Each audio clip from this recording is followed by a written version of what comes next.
Hello, bachcho. Let's read the question. The question says, read the extracts given below and answer the question that follow each. So, let's read the extract now.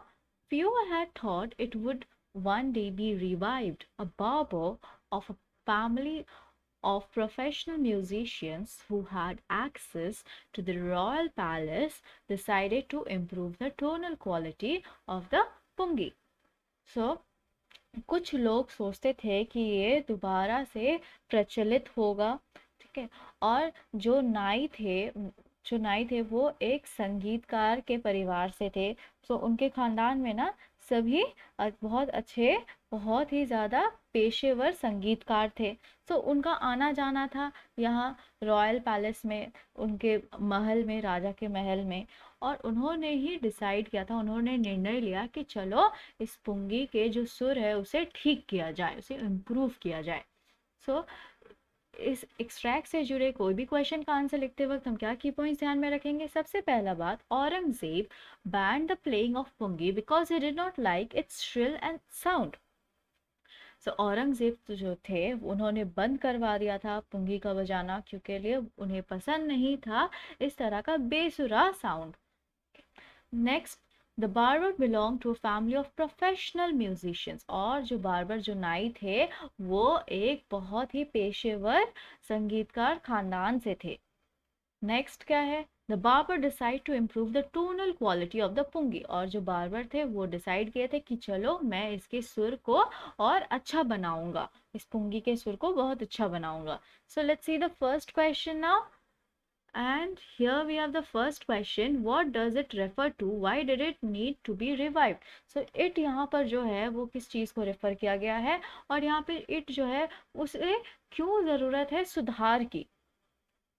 तो इसका answer क्या हो सकता है? इसका answer ये हो सकता है, it refers to a reeded musical instrument called the pungi. So it जो है ना, ये एक रीडेड म्यूजिकल इंस्ट्रूमेंट है। रीडेड यानी कि जैसे कि बांस की एक खाली जो होती है ना, बीच में एक पाइप की तरह एक होता है, इसे बेसिकली एक डंडा होता है जो बीच में ना खोखला सा होता है। और उसके उसी में से ना जब हम उसे बजाते हैं तो उसमें से आवाज निकलती है, ठीक है, जैसे बांसुरी हो गई। सो इस तरह के इसे बोलते हैं reeded musical instrument called the pungi. और यहाँ पे हम बात करें इसी तरह की एक रीडेड म्यूजिकल इंस्ट्रूमेंट जिसे हम पुंगी बोलते हैं। The Mughal emperor Aurangzeb has banned the pungi in the royal residence as he found its sound to be shrill and unpleasant. So जो मुगल एम्परर औरंगजेब थे, मुगल राजा थे औरंगजेब, उन्होंने बैन कर दिया था, उन्होंने बंद करवा दिया था पुंगी बजाने से उनके दरबार में, क्योंकि लिए उन्हें लगता था जो इसका आवाज़ है ना वो बहुत ही बेसुरा है एंड अनप्लीजेंट है और अच्छा नहीं है। देयरफॉर इसे और ज़्यादा सुधार की ज़रूरत है। Therefore it needed to be revived. Let's frame the answer now, and here we have the answer. It refers to a reeded musical instrument called the pungi. The Mughal Emperor Aurangzeb has banned the pungi in the royal residence as he found its sound to be shrill and unpleasant. Therefore, it needed to be revived. Let's move on to the next question now. And the next question asks, how did the barber succeed in improving the tonal quality of the पुंगी? सो जो barber, जो नाई थे, उन्हें सफलता कैसे मिली जब वो सुधारने गए पुंगी के सुर को। तो इसका आंसर हम क्या लिखेंगे? इसका आंसर हम ये लिख सकते हैं, ही टुक अ रीड, उन्होंने, और अ पाइप, उन्होंने एक रीड लिया, एक बांस ली जो बीच में खोखला था, या फिर एक पाइप की तरह वुड लिया, which was wider and longer than the pungi, जो कि बहुत चौड़ा था, मानो वो चौड़ा था और लंबा था पुंगी से। He made 7 hole in it, उन्होंने 7 होल्स बनाए थे, 7 होल्स बनाए थे उसमें। When played, it produced soft and melodious music.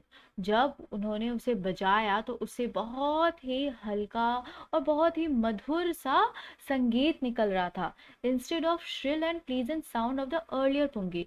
और जबकि पुंगी जो था ना उससे बहुत ही ज़्यादा बेसुरा और बहुत बहुत ही बुरा सा म्यूजिक प्रोड्यूस होता था, तो उसकी जैसा ये बिल्कुल नहीं था। Let's frame the answer now. He took a reed और a pipe with a natural hollow stem which was wider and longer than the pungi. He made 7 holes in it. When played, it produced soft and melodious music instead of the shrill, unpleasant sound of the earlier pungi. I hope you understood it well. Thank you. Best of luck.